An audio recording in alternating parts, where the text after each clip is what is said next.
You can make your own healing salves with herbs from your garden. They're great for burns, scrapes, insect bites, and chapped skin. Professional herbalist Diane Tait says it's easy to make these healing medicines right in a home kitchen. Welcome to Richters Seminars. This video presentation is from a series of free educational seminars on herb and garden topics offered each year at Richters. Really fun. Making herbal salves is incredibly easy. In fact, making all herbal medicine is really easy. If you can cook, you can make herbal medicines. So a salve is such a wonderful way to preserve in a little jar some wondrous plant that you can use all through the winter, and if stored properly, your salve will keep for a couple, 2-3 years even. So what I want to do is just to introduce you to how you make a salve. So how many of you people are gardeners? Most of you, if you're coming to Richters, you probably have a garden. How many people already use herbal medicine of some sort? Okay, about 2/3 or so. So I make my salves with the fresh plants. You can make them with dried, but I prefer to go out on the morning that I'm going to make my medicine, and that's when I collect what I'm going to use, because I can control that way the exact how good that herb is, if it's at its peak of power, and that's usually dependent on what part of the plant you're going to use. So if you're using flowers, like when one makes calendula salve, these are a couple of calendula plants, then you go out, they don't stay open many days, so you try to get the ones that are open for maybe just a day, and you'll pick them early in the morning. If you're using leaves, like for this plant is comfrey, you wait till they get quite big. Comfrey plants can get to be very big, and the leaves can be immense. So if you wait a little while, you only have to get a few leaves to make your salve rather than a lot. So making salves, you can do it several different ways, but what I'm going to share with you today is a recipe that was passed on to me by a Ukrainian herbalist back in, I think it was 1990. So the measurements are not metric, they're ounces and cups and stuff, but it's so easy. It's so easy, and there are several things you have to do to make a salve. First, you have to choose which plant you're going to be using in it. You can make a salve with anything if you want. Once you learn this method, you can try out whatever you want. The more you learn about plants and you want to know what yarrow salve would be like, you can make some. Okay, so one caution in all of this process, you're using things that are flammable, like the oils and the beeswax that we use to set the salves. They all can catch fire on your stove. And one of my students, I teach a 7-class course in herbal medicine making, and the students make about 15 different tinctures and 3 or 4 salves and a tea blend over the course of the summer. And one of my very keen students went home and she made some yarrow salve. She was making yarrow salve, and she had infused the yarrow into the oil on her stove, and we'll talk about that. And she turned it off and left the house, came back, filled her water into her kettle to make tea, put it on the stove, turned it up to high, went to the other side of the house, and she turned on the wrong burner, and her whole kitchen was in flames when she realized. So you have to be careful when you're making salves. You're home, and you're going to be there for the whole process. okay? Or you turn it off and continue later, and we'll talk about that too. So that's the one thing. Okay, so my method, so we want to infuse whatever plant you're using, you're going to infuse the constituents, the chemical constituents of those plants into your oil, or some people make it even with lard. If you make a salve with actual fat, which is solid at room temperature, you don't have to add beeswax, because once it cools, it's solid. So I use olive oil because it's a pretty stable oil. You can use whatever oil you want, but the more polyunsaturated an oil like sunflower or safflower, once you heat it, it becomes quite unstable and the molecules change and it's not as stable as olive oil, so that's what I use. So the basic recipe for this salve making is 1 cup of oil. It's so easy, 1, 1, 1. 1 cup of chopped fresh herb, and you kind of, you have like a cup, and you chop up the herb quite fine.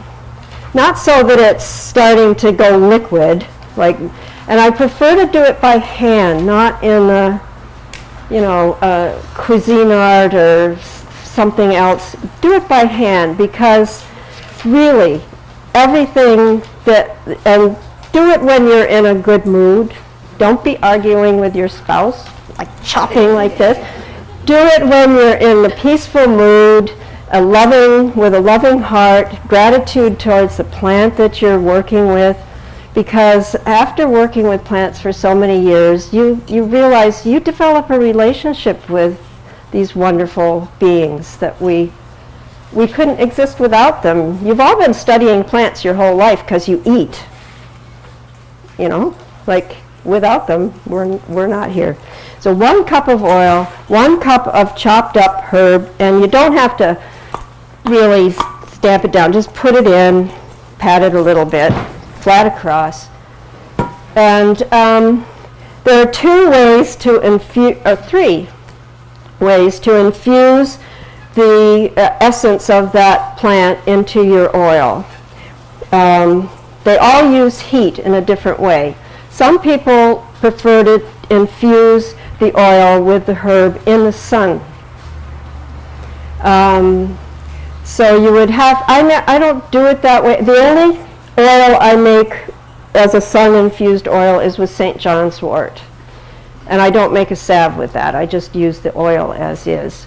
So when I'm sun-infusing my oil, again, it's not rocket science. You get a jar. You fill it up when you're doing it that way with your herb. You cover it with your oil.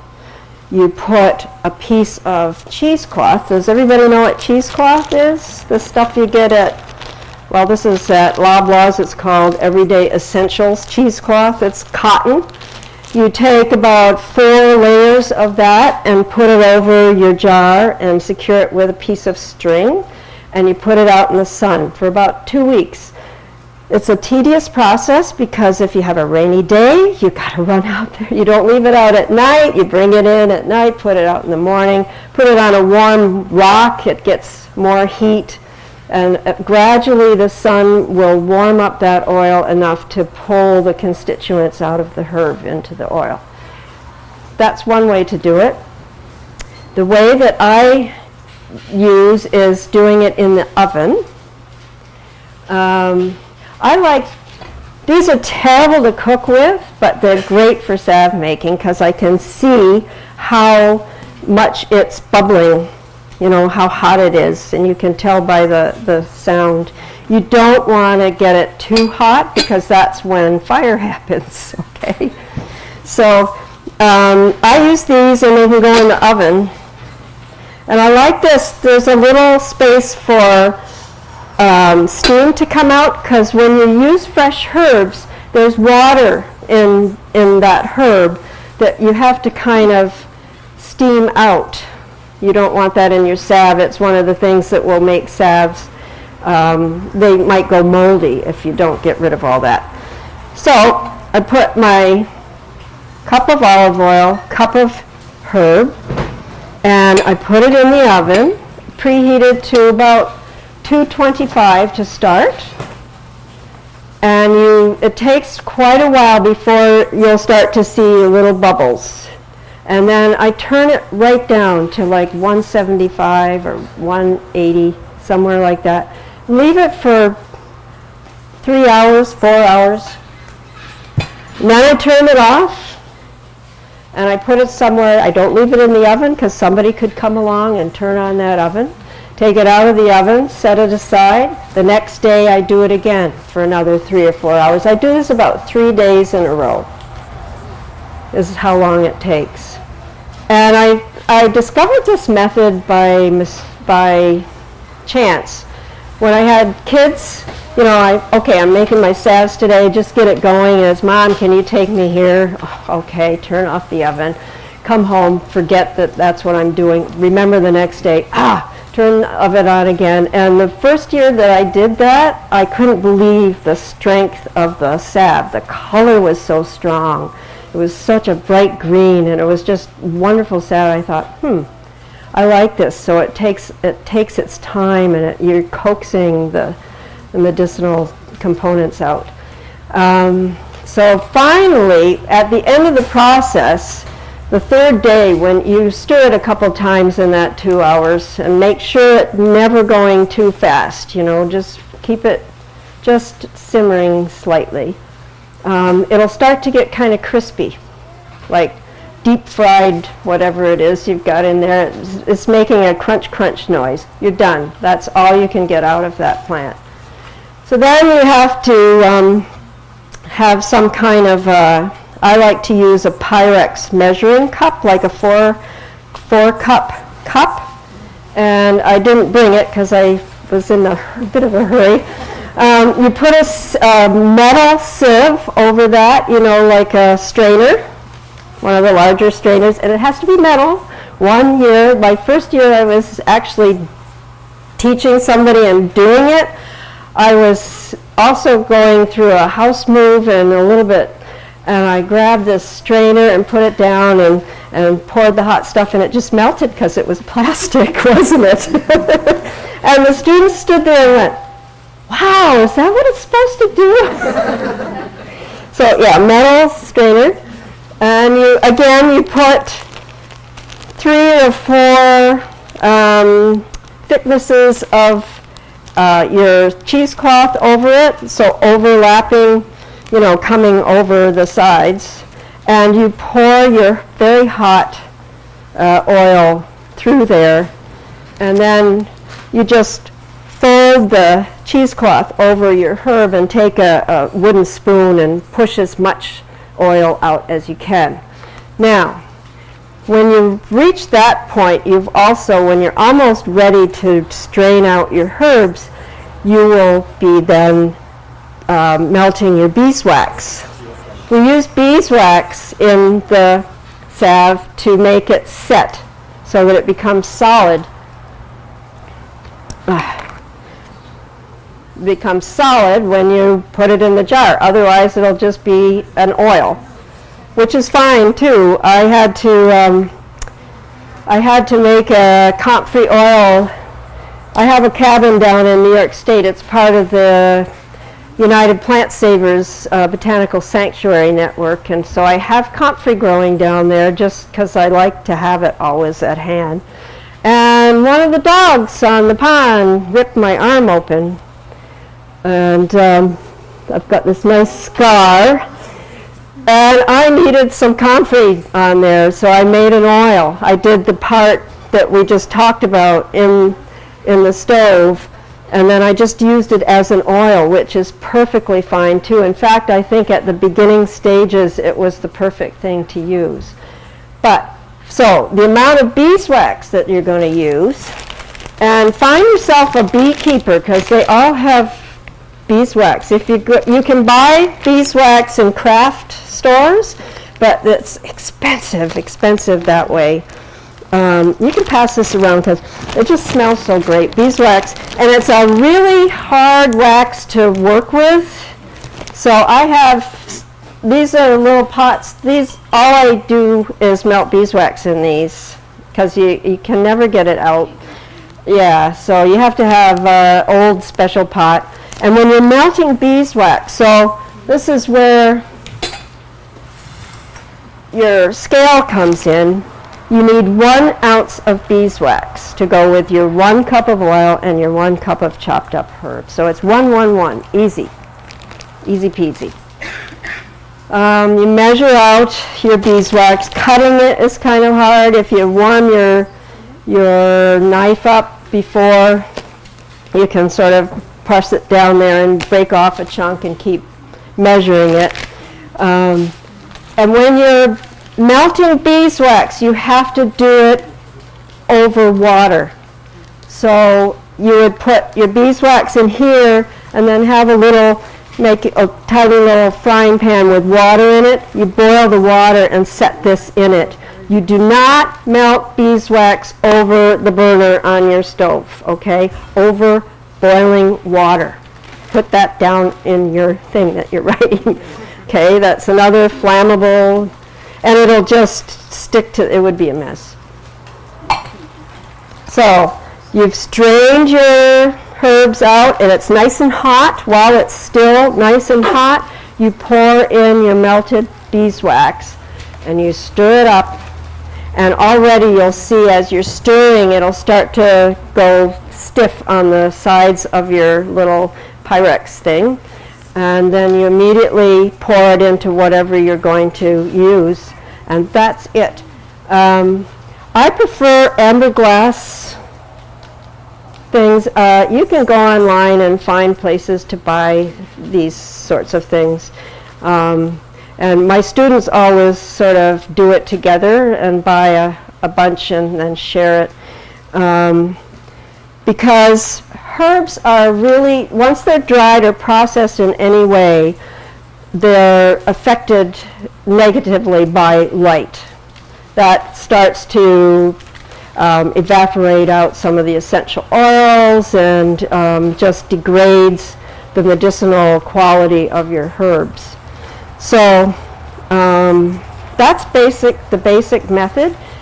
In my class, because we only have the one day when we're doing a herb for the class, we do the oil on top of the stove, but really I'm watching it like a hawk and just keeping it going just at the right amount so it's not overheating and burning my house down. So it's a better product if you do it in your oven. So what herbs do we use for this?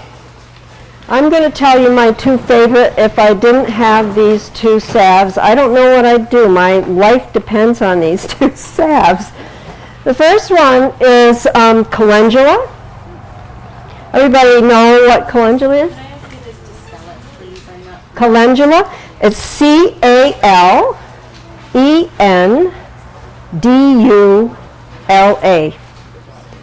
And it's a great plant to have in your garden. This is an annual. It gets these bright orange flowers. Another herbalist by the name of Matthew Wood calls it herbal sunshine. And it really is. And I remember the first time I had a class at a healing center, and we had planted a garden, and the first time the class was headed out to cut the calendula flowers to make the salve, the person that owned the center ran out and went, "No, you can't pick these flowers." And I said, there'll be more. So you just use the flowers of the calendula. So you snip it off with your fingernails. You don't even want any stem connected to the flower, just the flower at its peak. And you always want to work with your herbs because you're putting it in oil. You want them, don't pick them and do it on a day when it's been raining because everything will be wet. So then you even have more water that has to be sort of evaporated out before it turns that crunchy, crispy, we're done kind of way. So Yeah, you just pick the flowers of the calendula. And what does calendula do? Well, one of the things about calendula is it's highly antifungal. It's one of the best diaper rash salves there is. My granddaughter has learned that Grandma's calendula salve, she calls it a magic salve, because it's put on all her owies, you know, and any burns, like I was making a cake, I burned myself, I'm doing calendula on that. It's really good for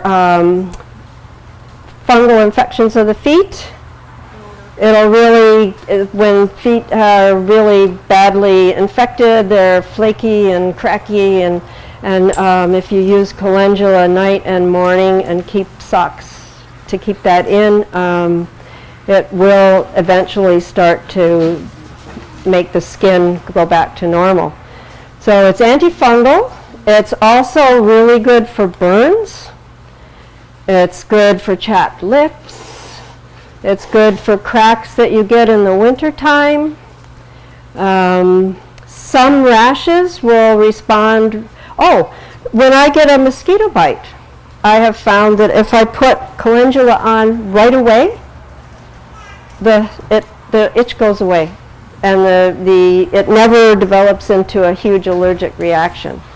So calendula, you can mix and play with it and find out what it does for you, but those are the basic things. I'm going to hand some around, and I'm going to hand,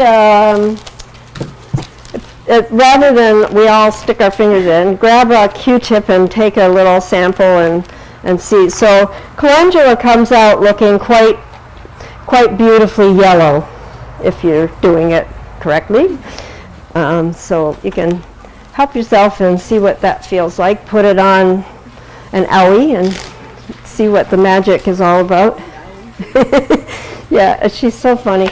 And my other favorite salve that I always have to have on hand, and I don't know how many people now depend on me for this, is comfrey.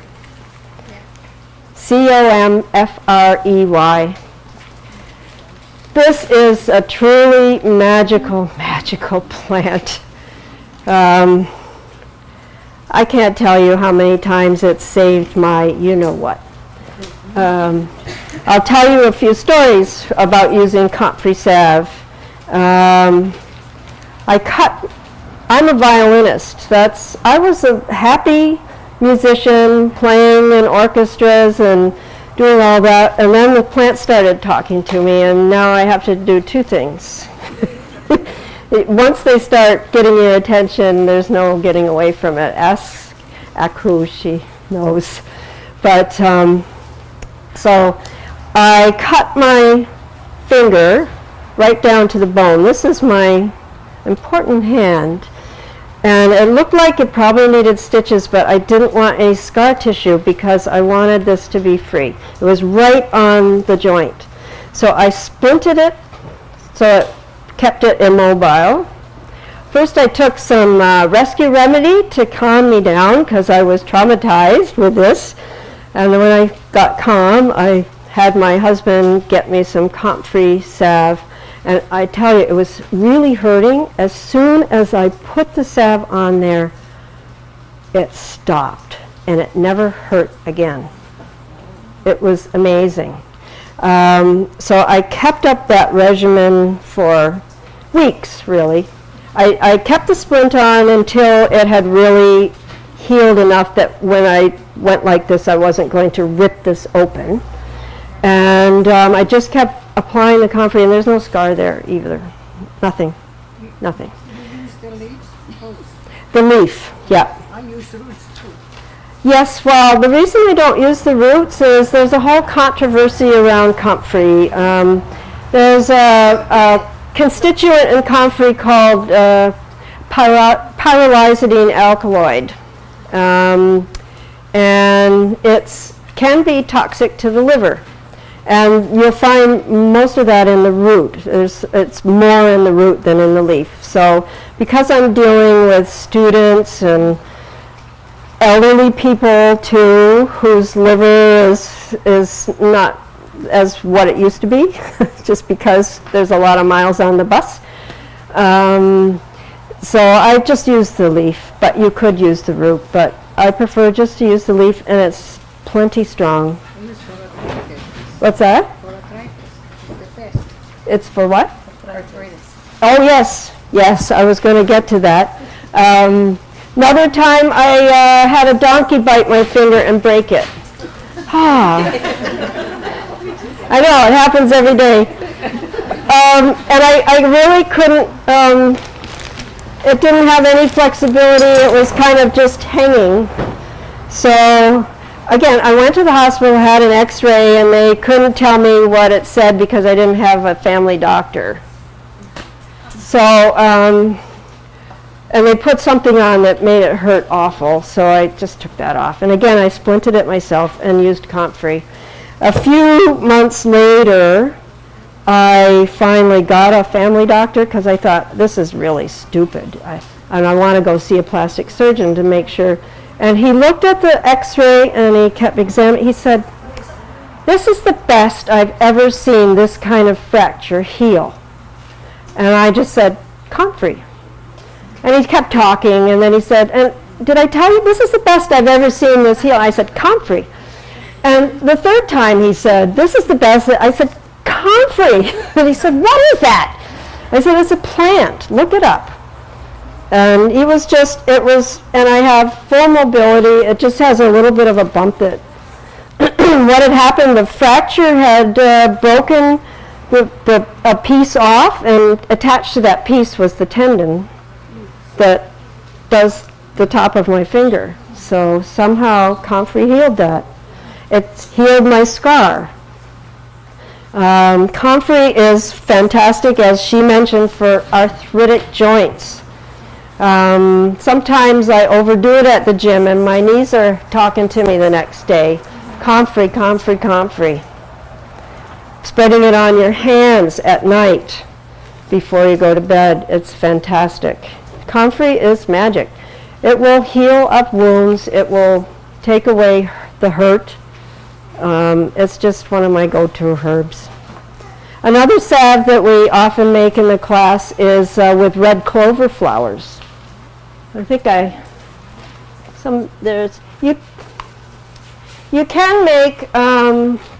you can make your salves with dried herbs.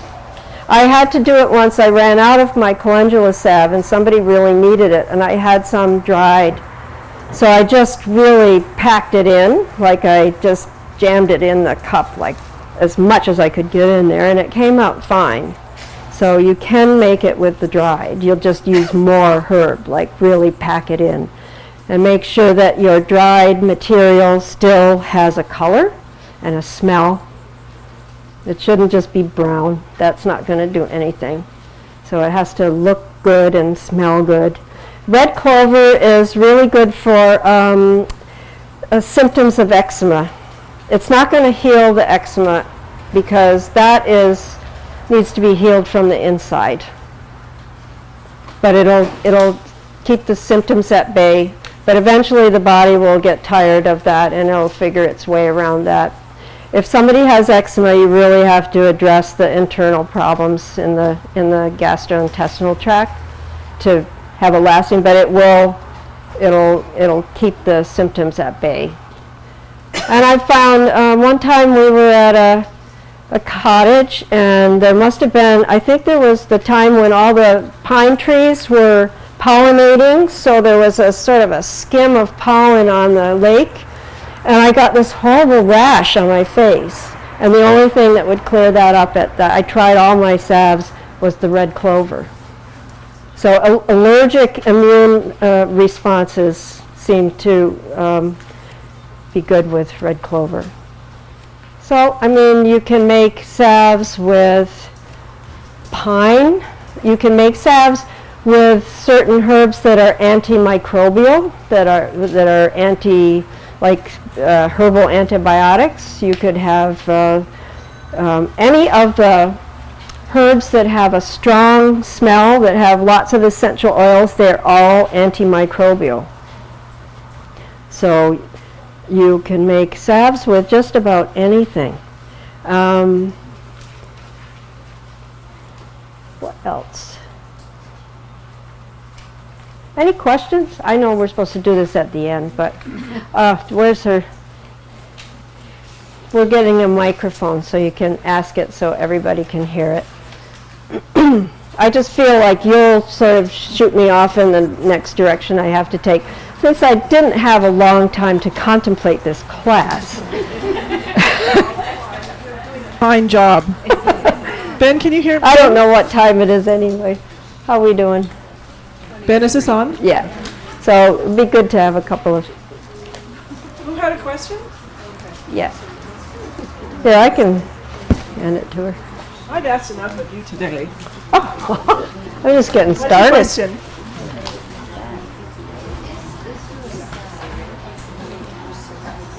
Aren't you supposed to give him her? Oh yeah, I could do that. Yeah. I'll do this one first time.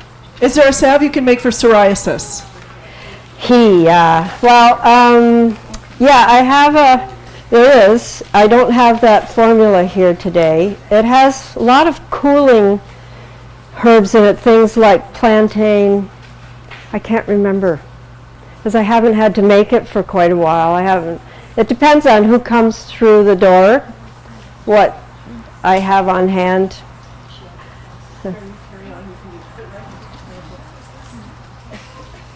Do you offer classes or a book?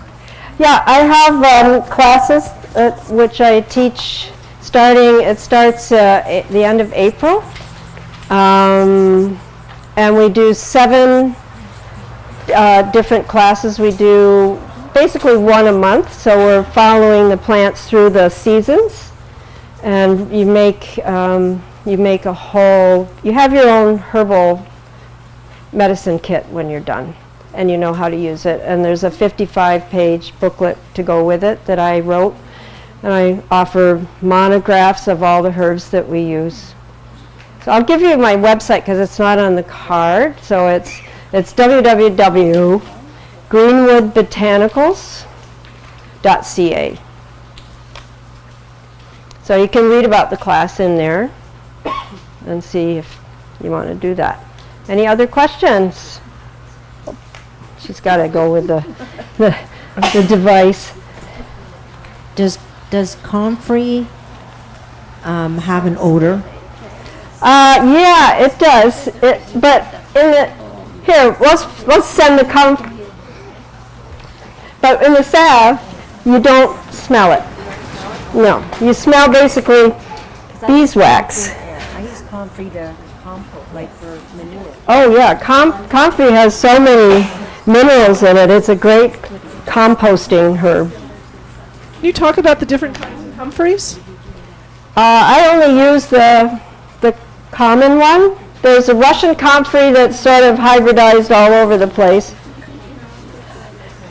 But if you stick to the Symphytum officinale, which you can get here, the thing about comfrey in your garden, it likes it to take over. So I have a sort of a rough patch in the back. That's the ideal place for the comfrey. It can jump over here and jump over there, and it'll come up under the fence over in the neighbor's yard. So just so you know, there's a lot of it growing wild along the Seton Trail in various spots, like acres of it. But you'd have to be with somebody that knows what it looks like and stuff. But yeah, if you put it in your garden, it's a very tall plant, and it goes way up, and these beautiful flowers come out, and the bees love the flowers. It's great for pollinators. And then everything flops over. So you cut all that first flowering off, and then you get another set of flowers. I've had 3 sets of flowerings in 1 year. So a lot of deadheading of the old stuff helps it keep vital. And then, as somebody pointed out, the things that you cut off of your plant, you can compost. They're great in the compost. It's fantastic. Did you eat, is this spinach? No. This is really, when it's bigger, it gets quite prickly. Prickly. Yeah, I react to it when it's in. It's also mauve color. What? Mauve color, but this is green also comes the mauve color. Wolf color? Mauve color. Yeah, I had it. Oh. Okay. It's a little flower. Isn't the flower in there? Yeah, purple mauve. Is that what she's saying? Couldn't. I know there's one, the old calendula, but there are a lot of different colors now, sort of the, Yeah, but you want to get the old one? the medicinal one, Calendula officinalis. So the others, the Yeah. newer ones won't work. They probably would. I mean, they're different species of the same genus, I guess. Because they're But yellow, pale yellows and peaches. yeah, and part of the medicine lies in that color. Plant colors are where all the bioflavonoids live. That's why to have a healthy diet, you have to have a really colorful plate because you're getting a lot of different bioflavonoids. Do you have a salve for migraine headaches? No, but I know that some people say that peppermint oil, essential oil, on the temples. I don't use, a lot of people put essential oils in their salves. I don't use essential oils because I have a really sensitive sense of smell. And if I'm in a room, like someplace where they're doing an aromatherapy class or something, I just get an instant headache. They're too strong for me. And I also know that it takes a lot of plant product to make a tiny little thing of essential oil. Like a room full of rose petals and you get. And who knows how those plants have been grown, with what to make them produce enough for the commercial use. So another thing that I do put in my salves sometimes for a specific client is about a teaspoon of a tincture. So I'll take all the salve out of the jar and I'll put it in an old bowl and I'll put the tincture in. It makes it kind of soft, but I'm infusing another medicinal product in there that will help with their healing. There's one woman that came to me years ago. She'd she'd shut her garage door on her little finger or something. It was a mess. And they were talking about taking it off and all this stuff. So I thought, So I made up a salve. It was with comfrey, and I think I put yarrow in it. I put a little bit of several tinctures in there and just sent her on the way. She called me like 10 minutes later. She was in the car, and she said, I just have to tell you, there's no pain. She couldn't wait till she got home. She'd put it on. She said, it feels so much better already. So, it just works. Yep. Where can you hear me? Yeah? Where can I find information when to pick up herbs and flowers at their best? I know you mentioned when they are open, but there is also influence of moon and stars and time and all this. Yeah, you can drive I don't expect you to know it, but maybe you can direct me to that. Where can I find it? Did anybody write anything about it? Is there such a book? Yes, Culpepper was one of the first ones to write a herbal that was not in Latin, in English, so that common people could read it. And he used astrological signs and stuff. And when you have a busy life, I'm retired now. I used to play with the Canadian Opera Company Orchestra, and I retired a couple of years ago. And so I thought, there'll be all this time. I don't know what happens. It's amazing. I don't know how I did what I did when I worked. So I don't have, that's something that I've looked at, and apparently when you harvest a plant, on the right day, because each day is a different sign. You get a better harvest. I just sort of let the plants tell me. You know, I have a garden. I grow 70 different medicinal herbs, most of which I got from here to start with. Once you have a garden, you then have, in about 2 years, you've got lots of babies and seeds to give other people. It's just fantastic. So yeah, I observe a lot. I watch and I take note. And I made notes. When I was first learning things, I wrote everything down. I wrote what time of year certain plants would flower and where they were, and you know, you just can observe. But do you have a computer? So you could start. Oh, that surprises me. Sometimes it's the way you ask the question in the. Huh. Well, you should look around. There may be a couple of books here. So.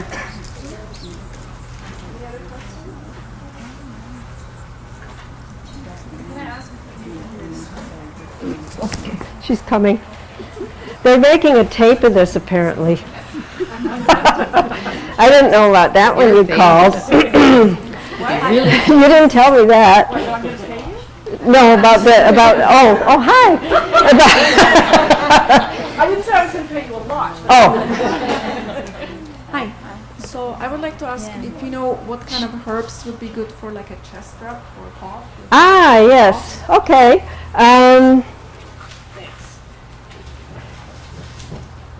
There's any of the herbs that have essential oils again. So I'm thinking there's a tree called balsam of Peru, or balsam poplar, and but that's not going to do you much good. You know, when I do I like doing steams. That's not a salve. Steam is really easy when you have a congestion in the chest. So some of the favorite herbs for a steam, and they're easy to get: calendula flowers, lemon balm. I go through my garden and I grab some peppermint, some lemon balm, some thyme. You know, you can even use calendula or chamomile in tea bags if that's all you've got. You'd use like maybe 12 tea bags all at once. And you put it in a bowl. So when I'm using the dried herbs, I take a handful of everything. So you got quite a bit in there. And then you pour the boiling water over that, like about 3 cups. 3 cups, 4 cups. And you put your bowl on a table and you sit down. You take a towel and you put it over your head and you breathe through your nose, then through your mouth, then through your nose, through your mouth. You alternate for 10 minutes. Time it, because it's going to seem like about 3 hours.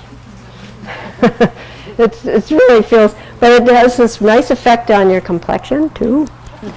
And I find that's the best thing, twice a day, no more than that, because the heat is sort of hard on your mucous membranes.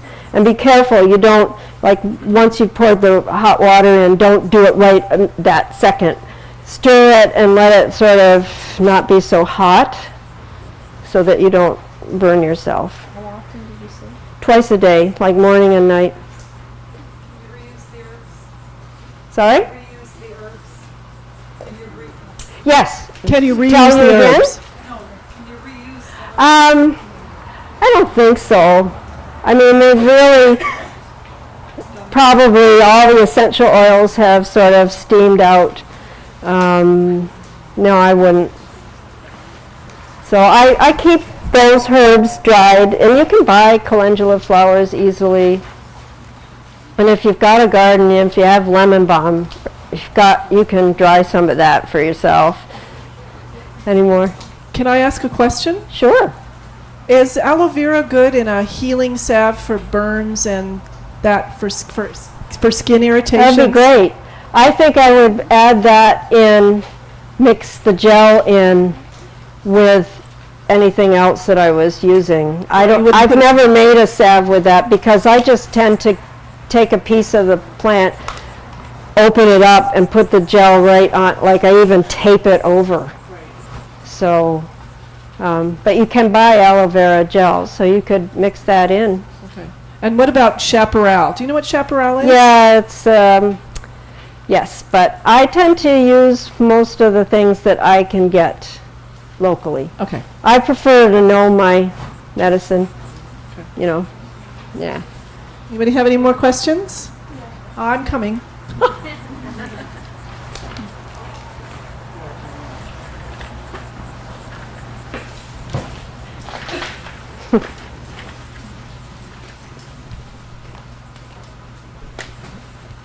I'm always a little disappointed with my lemon balm. It tastes beautiful for 2 minutes when I pick it, and then if I put it in hot water or I freeze it, the smell seems to disappear very quickly. Does it matter if the smell disappears, or is there any way of saving the smell? Or should I have a better quality lemon balm?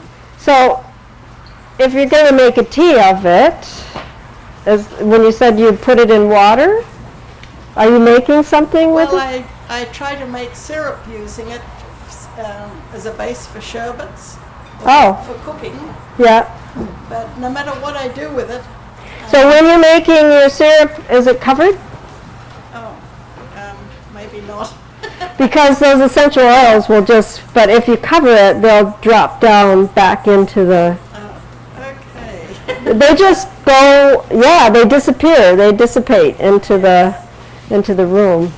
Okay, thank you. Try that. Yeah. Okay. Is everybody okay now? Any more questions or?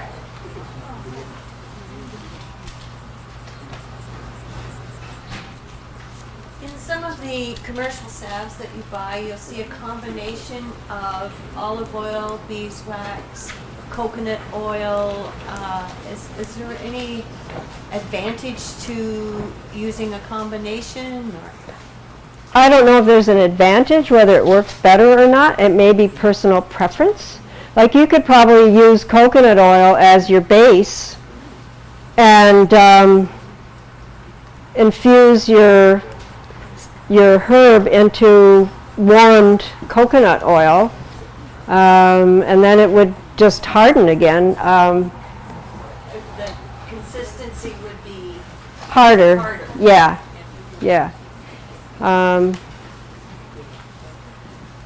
Everybody's trying to get you to spend your money on their products, so they keep track of what's big in the literature at the moment, and so, coconut, everybody's into coconut, put it in. I imagine that's part of it.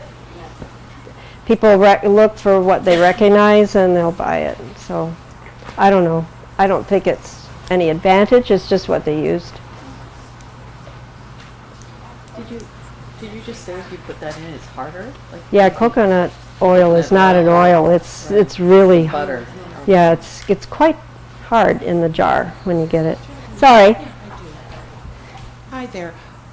If you are going to infuse with the olive oil with the sun method, after 4 weeks, do you have to heat the oil up before you pour it through the cheesecloth? And it probably won't take you 4 weeks. And the reason you put the cheesecloth over your jar while you're infusing it in the sun is to let the water in the herb escape, because a lot of things will go moldy if that water stays in. I think a couple of weeks if there's really good sun. And I've realized that a sunny windowsill, a south-facing window. A small greenhouse. Could I keep it in there? Yeah, that'd be perfect. Okay. And then yes, you'll strain that. Probably heat it slightly just till it's starting to bubble a little bit, because if you add your melted beeswax to an oil that's too cool, it'll start to harden before you even get it kind of mixed in well. Good point. Thank you. You're talking about plantain. What Yes. kind of plantain are we talking about? Because The one that you step on everywhere when you. kinds. Yes, there's the English plantain and the one that is very common that we all have everywhere in our yards. Either one. Oh, okay. Either one. Quite similar. Yeah. It's another one. You have to wait. Very quick. Does it matter the quality of the olive oil that you're using? Is there? Oh, she's asking if does it matter what quality the olive oil is? I just a carrier. yeah. I mean, keep in mind anything that you put on your skin is in your bloodstream in about 30 seconds. So I mean, there is a certain aspect to that question that's. But when I'm making a lot, like I make a lot, I buy the great big cans of olive oil. If you can eat it, that's probably good enough. Yeah.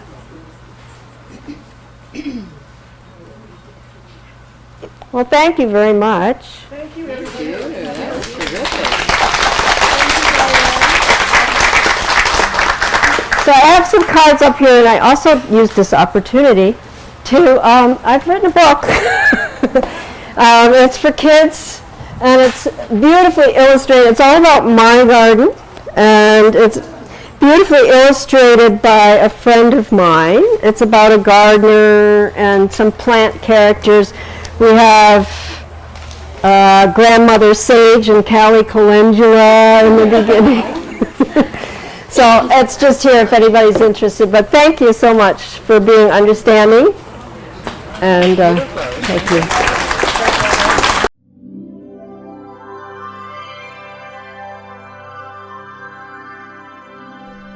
At Richters, it's not just a garden, it's a whole new world. For herb plants, seeds, veggies, and more, visit us at richters.com or call 1-800-668-4372.